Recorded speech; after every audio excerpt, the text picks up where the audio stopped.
I will talk about like technically with this film because there are a lot of cool stuff. Like you were saying, of the sound design is great. For sure. They just won an Oscar for Best Sound. So this year at the Oscars is the first year that it's just Best Sound, because before there was the award for Best Sound Design and Best Sound Mixing. It was two separate awards. Yes. And this is the first year that it's just one.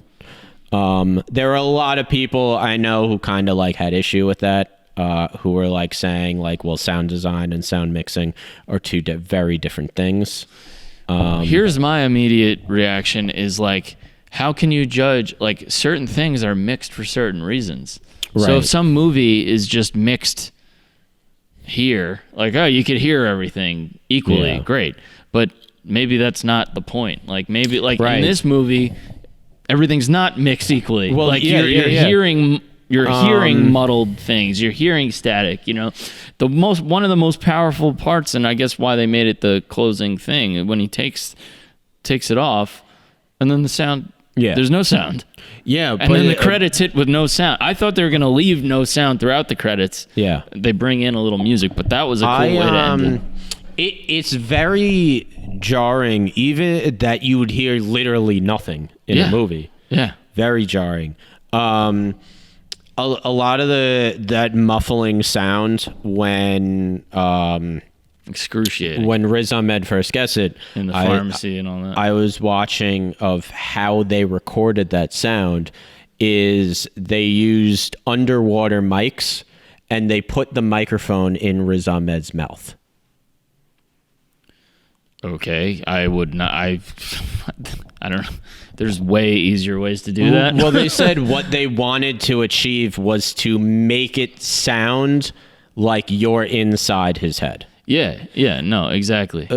And so what they did was, so they had it like literally inside his head. Yeah, no, that's fucking brilliant. And I would have thought it was just filters. Yeah. Like no. But if you like listen carefully, they say like even the movements of his body are louder than other people speaking. Because the microphone is like literally inside of him. And it was like what I wanted to kind of do was I wanted to like make it seem like you're inside of his skull. That's fucking awesome. Yeah. That's Riz Ahmed also, he wore like auditory blockers the entire shooting. Okay. So I was curious about that because I was like, how's he going to act to this? Like he actually couldn't hear. That's interesting. Yeah. Because I'll be honest, there were a couple of points where I was just like, this seems like he's faking it. But I guess he wasn't. No, he said... I don't know. It was like little things that emit a white noise that he put into his ears. So that like literally everything was muffled. Yeah. Shout out to my boy Heems. Do you want to talk about that at all? Since, Heems was in a group with Riz Ahmed. Yeah, I mean, I'm not trying to name drop. I'm just like trying to... I don't know. I hope he's doing well. My friend Heems, who's a rapper I worked with very closely for a few years there. What is your opinion on Riz Ahmed's rap career? Sweatshop Boys is ill. I love it. I've heard other people who think it's whack, who think Riz Ahmed's like solo stuff is whack. I haven't paid too close attention to his solo stuff. Sweatshop Boys is amazing. Yeah. That album he did with Heems. Well, he's done multiple. There was one, the full-length Cashmere, that was like 2017. Right. And I worked closely with Heems from 15 to the beginning of 18. Yeah. Mostly 15 and 16, and then some stuff in 17 and like one thing in 18. But the point was like I was around when I was like working with him as his like New York guy, and then when he would go to London, he worked with The Last Skeptic, and then he worked with Verdinho, who's the producer of Sweatshop Boys, and Riz Ahmed, and like we did a lot of stuff during that time while he was making that album. I remember when we went up to Northampton, Massachusetts, and opened for Jizza. I was DJing for him, like just playing a laptop while he rapped. But like he was showing me some of the mixes for the Riz Ahmed thing, and they were actually they actually like put in to open for MIA on like a tour that she was gonna do. I don't know if it ever happened, but I never like I never delved into like his solo stuff. I know that his solo stuff it's a different vibe than the Sweatshop Boys. Yeah. I've heard like a track or two. It's less political than Sweatshop Boys.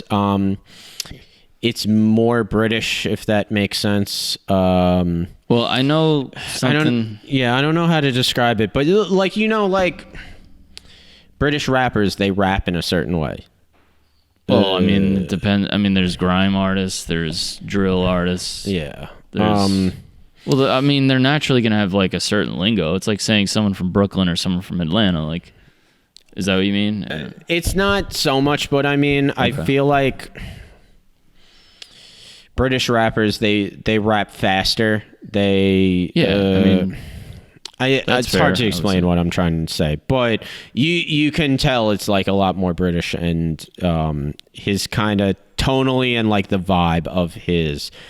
At least his Inglistan album is very different than Sweatshop Boys. Yeah, that was before.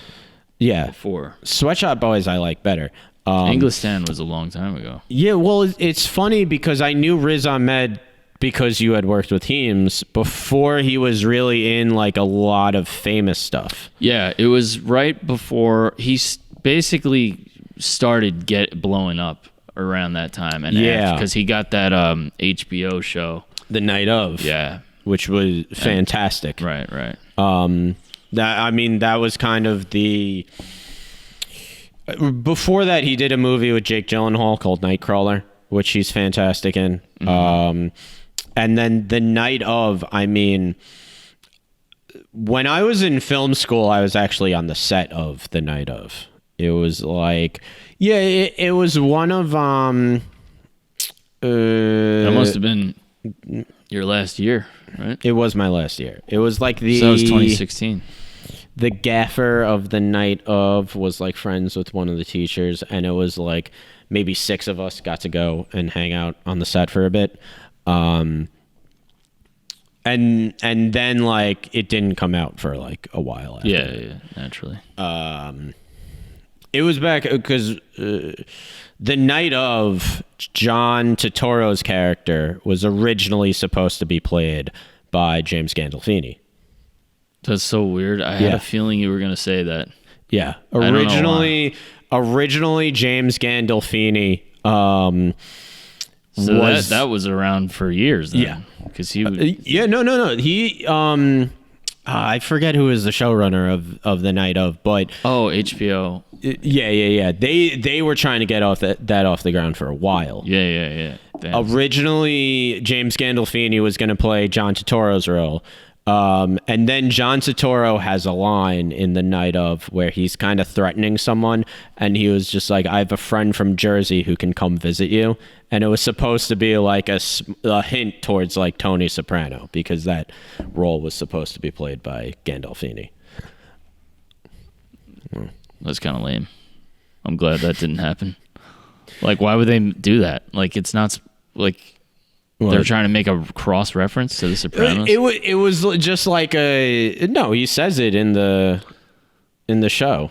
But they were gonna have James Gandolfini. No. They weren't gonna have James Gandolfini. He says it. As like in a tribute? The show as like a tribute to James Gandolfini. Gotcha. Yeah, that's cool.